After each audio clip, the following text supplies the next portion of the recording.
Welcome back to Cape Chronicle. I'm Alix Gasser. Fine dining in and around Cape Girardeau can be an interesting scene. Here to tell us a bit about it is DeWayne Schaaf, owner of Celebrations Restaurant. Welcome, DeWayne. How you doing, Alix? I'm good. How are you? I'm doing fantastic, thank you. Glorious day out there. Yes. So tell me a little bit about Celebrations and the fine dining scene.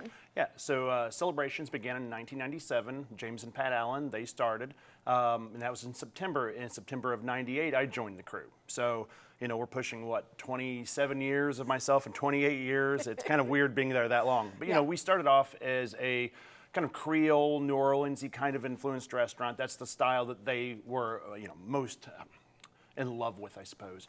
And, I kind of came on as a pastry chef and moved over to chef in about 3 years. And from there, we kind of just evolved and, became more of a new American style.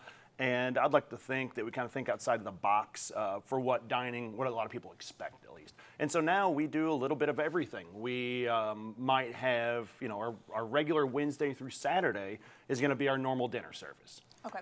And in July, we started Tuesday pop-ups. So those can include everything from, different burgers, omakase style, 12 seats, almost like a theatrical. We have one called the Secret Dinner of the Bolshevik Witches, which is a fully immersive, we're literally changing one entire room and doing a narration. So I'm trying to, in the current climate, I'm trying to break what people perceive as fine dining. Fine dining doesn't have to be stuffy. It doesn't have to be formulaic. I'm trying to break it into, something that competes with baseball games and going to a movie, an experience.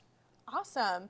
Do you still get the, the influences from New Orleans? Or are you kind of more branching out? Where do you find the inspiration for your dishes? So there is definitely always going to be a little bit of that Southern flair to it. But I have a sweet spot and a soft spot for the food of the Balkans, for Western Europe, the Levant, like Israel, Syria.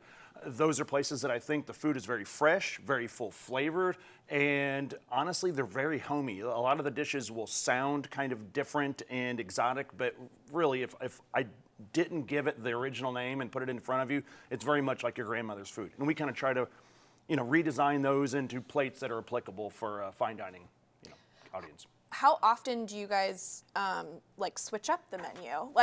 Is it can be a sore subject with my staff sometimes. I mean, it may be as much as 3 to 4 times a week, especially during farmers market season. Fresh fish is going to be something that changes. I'll have wild game here and there. Right now, the price of beef is going through the roof, in addition to a number of other things. So we have to be inventive with that as well. So we want to make sure we have, a fillet or a strip on, but how can we present a dish that people can afford to come out and eat more often that still hits that high level mark that we're holding ourselves to? Gotcha.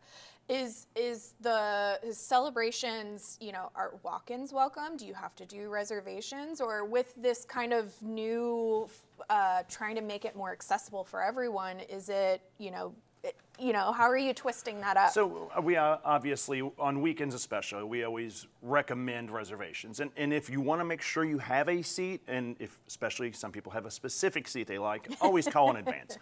But we wanted to loosen up the feel a little bit over the last number of years. I think people want to sometimes not get as dressed up, or they just want to go out and they want to enjoy great food. Sometimes it's a little more casual. So we kind of split the restaurant almost into 2 different halves.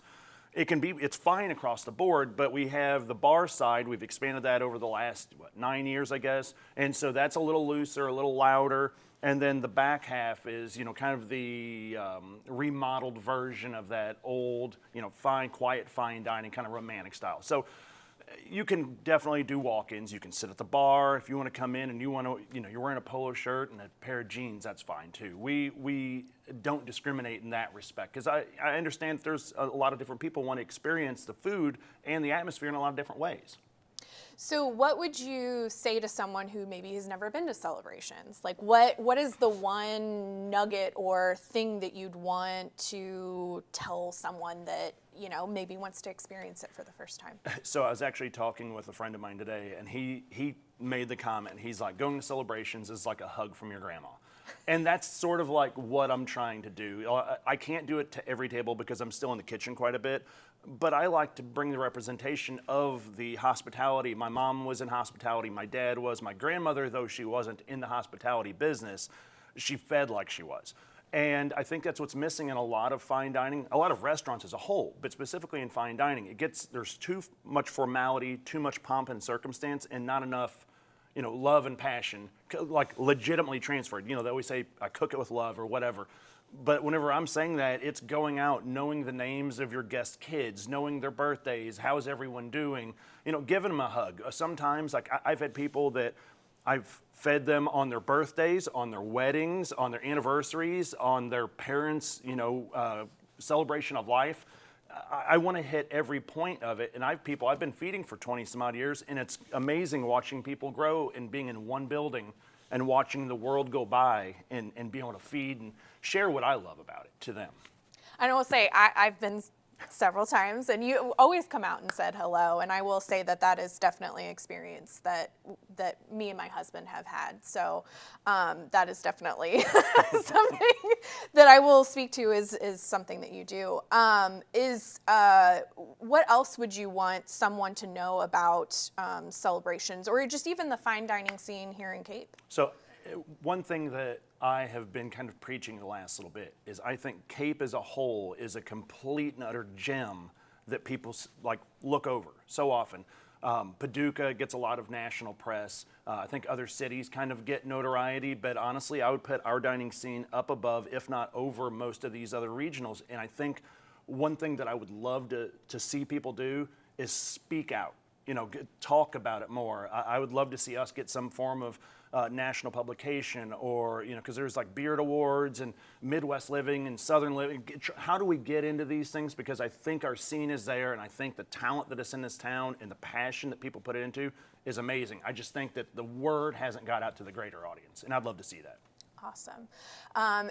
What is the one thing on the menu right now that you want someone to try tomorrow? Right now, so it's semi getting cooler. We have pork schnitzel on for a short amount of time, and that's my kids' favorite dish. So it's literally their favorite thing. It's the pork tenderloin schnitzel, spätzle, which is what I grew up with, Brussels sprouts and a Dijon sauce. It's not the fanciest thing on the menu, but it is what my family eats, and my kids, it's universally their favorite. So you got to have the Schaaf kid favorite. Awesome. Well, thank you so much. I really appreciate it. After the break.